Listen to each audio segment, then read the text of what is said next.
শেখ হাসিনা সরকারের সাবেক মন্ত্রী, এমপি ও তাদের পরিবারের সদস্যদের নামে ইস্যু করা বিশেষ প্রাধিকারভুক্ত লাল পাসপোর্ট বাতিল এবং সংরক্ষিত ব্যক্তিগত তথ্য জব্দ করা হয়েছে।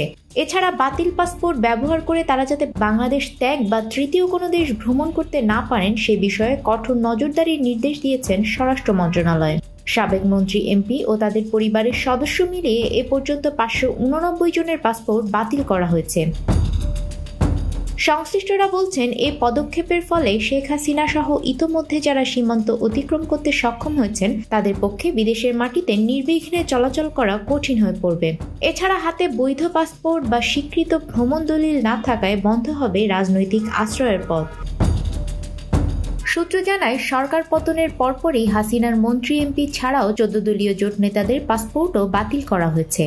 এছাড়া আওয়ামী লীগের আশীর্বাদপুষ্ট সাবেক সচিব, উচ্চপদস্থ সরকারি কর্মকর্তা, চুক্তিভিত্তিক নিয়োগপ্রাপ্ত বিভিন্ন সংস্থা প্রধান ও পদত্যাগকারী ভিসিদের পাসপোর্ট নবায়নে এখন ব্যাপকভাবে কড়াকড়ি আরোপ করা হচ্ছে।